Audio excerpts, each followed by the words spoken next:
It's nice to have a slice of luxury from time to time, and one of the great ways in which to do that is with a premium SUV. Now, it's a market which has exploded in recent times, and there are loads of different options from plenty of different manufacturers. And what we're going to be doing today is looking at 3 options which could be worth considering if you are in the market for a premium SUV. Up first, we've got the Mercedes GLE. It's a key contender in this segment and one which has proven time and time again to be a very good option. This one has a plug-in hybrid engine which could deliver even lower running costs than you might expect.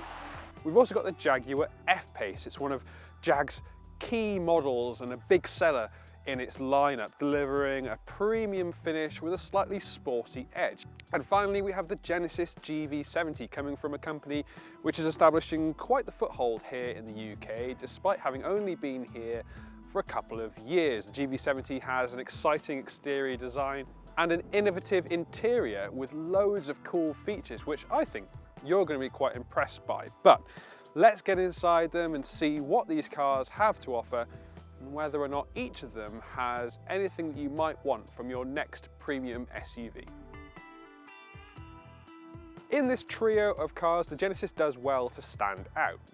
As Genesis has been establishing itself in the UK, it's put forward quite an eye-catching design language, and that's present on the GV70. Sure, it might look a little bit like a Bentley or an Aston Martin, but that's not a particular problem in my eyes. I think it still looks great and is well resolved in total as a design. Jaguar has recently updated the F-Pace with sharper lights at front and rear and a redesigned grille. Against the Mercedes and the Genesis, it's got a kind of refined, elegant nature to it, which we think still looks really good today. The look of the Mercedes GLE has evolved over time, but it's still got all of those premium features that you'd expect from a Mercedes, including a massive 3-pointed star on the front and some nice big alloy wheels. You might notice that this car is also on air suspension, which is why it's looking quite off-road ready in this particular setting. And if you'd like to know, the left-hand side port is where you'll find access to the charging points for this plug-in hybrid version. Genesis might be a relative newcomer to the UK market, but it's cars like the GV70 which are really putting to shame other more established rivals that have been here for a much longer time.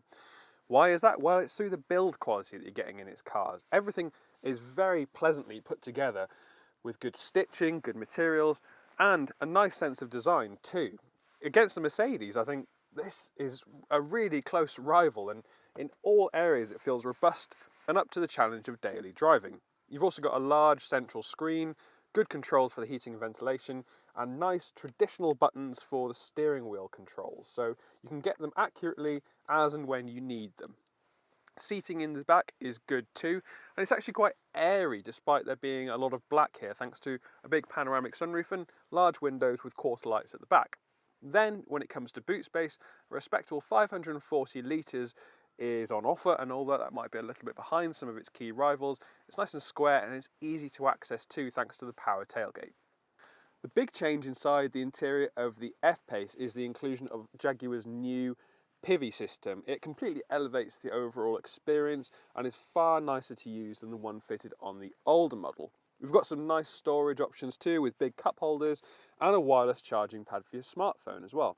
In the back, the seating position is good and there's plenty of room, although it can feel a little bit dark when you've got this black on black interior. And then in the boot, you've got 552 litres of boot space in this plug-in hybrid model, and that's down from the 630 litres you'd get in a regular petrol or diesel. So if you are after the best possible practicality, then we'd be looking in that direction instead. The interior of the GLE feels like a combination of old and new Mercedes. For instance, we've got the big screen that we've seen on some of the latest Mercedes models, but we've also got chunky hand holders here for when you're venturing off-road, and we've got some nice wood effect finish which helps it feel quite upmarket. The screen itself is easy to use, and this car gets a touchpad which has been taken off a lot of other Mercedes models, and that makes it a little bit simpler to navigate through the various screens and menus. How does it feel in comparison to the other two cars here? Well, it does things slightly differently. I think actually, in terms of quality, the Mercedes is something of the middle ground. I'd say the Genesis is really nicely made, and the F-Pace is nicely finished too. I think this feels the most glitzy with its silver accents and its wood finish, so it does feel a little more special than the other two. And I like the steering wheel's position as well, although the haptic feedback buttons continue to be a source of frustration for me just because they're not all that intuitive to use. In terms of rear seat legroom, well, it's a large SUV, so you are getting plenty of space in the back of the GLE. And then turn to the boot and you've got 630 litres of space to play with, even on this plug-in hybrid model. So it is a very practical and a very well-made car, but of course it is large. So you do have to think about parking it and positioning it a little more than you would do with a more compact model. So we're behind the wheel of the GV70 and off the bat, things are good. The ride quality is pleasant, the steering is nicely weighted, and I feel like I've got some nice direct links to the front wheels so I can know just what they're doing and just what I'm doing. The only problem is with the 2.5 litre petrol engine under the bonnet, the efficiency of the GV70 isn't the best. During mixed driving, I've been seeing about 28 mpg, which doesn't feel all that current. I'd expect well over 30 from a car of this size and shape. But then again, this is a powertrain with just shy of 300 brake horsepower, so it is quite punchy. What's it like in comparison to the GLE or the F-Pace? Well, it's got a ride quality which is actually getting on for as comfortable as the Mercedes, and though the steering isn't quite as sharp as that you'll find in the F-Pace, I feel that it's quite a relaxing setup overall. And one thing that really shines through with this Genesis is the refinement. The exterior noises don't impede on the cabin and everything is kept nice and quiet and hushed, and I think that's really impressive, and that's what makes this whole car feel far more premium than you might initially expect. What is the F-Pace like to drive then? Well, this P400e model has an electric range of around 30 miles, so it's a great option if you are looking to do those shorter trips or if you're not doing big miles each day. And then you can charge the batteries up in around about an hour and 40 minutes if you plug it in via a 7 kilowatt home charger, which is, let's be honest, the charger that most people are going to have at home.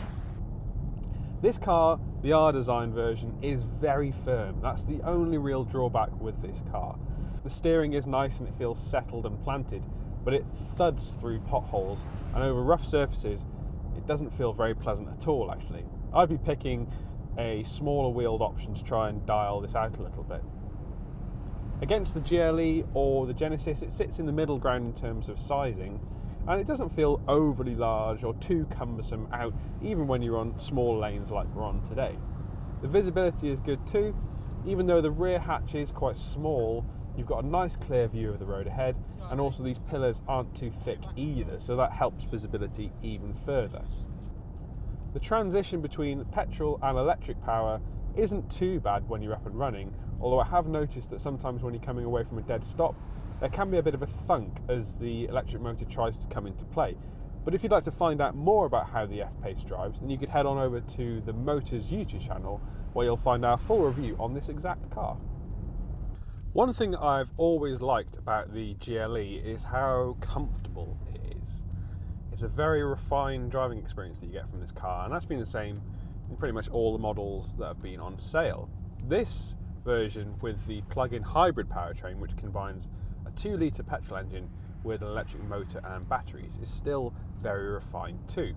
When you have an electric powertrain, or an electrified powertrain I should say, it throws all of those usual noises which are sometimes masked by the vibration of a petrol or diesel engine into greater focus, so you need to be really careful to make sure that they're dialed out. Fortunately, and as you can probably pick up, this car is very quiet indeed. Travelling around town, these are some pretty broken roads that I'm going over, and there's not too much noise breaking into the cabin, and the ride quality is good too. Even though this car weighs just over 2.6 tonnes, it feels very settled, and the electric motors give it some really nice zip away from the line. In fact, for most of the time around town and on shorter journeys, you're going to be driving in electric power alone. Mercedes say that you should get up to 60 miles from a full charge, and charging it up will take just under 3 hours if you connect to a regular 7 kilowatt home charger, which is what most people use with a plug-in hybrid. When everything is charged up and you have that electricity blending in with the petrol engine, it'll do 0 to 60 in 5.9 seconds, which is more than quick enough for a car of this size.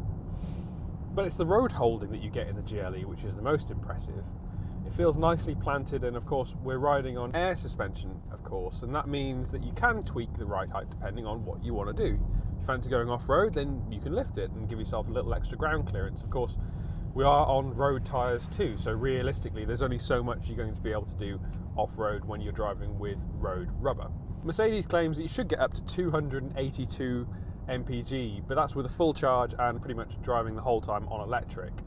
You're not going to see those figures really during daily driving. It'll be a bit lower than that, but it's still going to be very cheap to run in comparison to a petrol or diesel, providing that you keep it charged up. The premium SUV aims to bring a slice of the high life, and I think each of these three cars does that in a completely different way. The GLE has that space and overall refinement that you're expecting from a car of this type, but I also like the fact that it's still got some robust features inside and plenty of room. The Jag, with its recent update, is stronger than ever, and I think that new screen completely transforms your perception of the interior. This plug-in hybrid powertrain might not be its best, but it's certainly efficient and it's great for reducing costs. And finally, there's the Genesis, which is one of the biggest surprises here actually. The interior is very nicely put together, and it's got loads of those fitments that you want from a premium SUV, all tied together in a package which I think looks really cool. In truth, any one of these cars is a great choice in their own right, and they each bring something different to the table. Which one would I choose? Well, I've actually been really impressed by the GV70 in terms of the quality inside and the level of equipment that you get. I just think it needs a slightly more efficient engine, and that's where the other two really do counter with their plug-in hybrid setups. Thank you for watching this Motors comparison review of the GV70, the Jaguar F-Pace and the Mercedes GLE. Now, let us know in the comment section what you think of these three cars and if you'd pick one of them or something else entirely. And since you're here, please remember to subscribe to the Motors YouTube channel, and if you hit that bell icon, you'll get a notification directly to your inbox each time we upload a new video.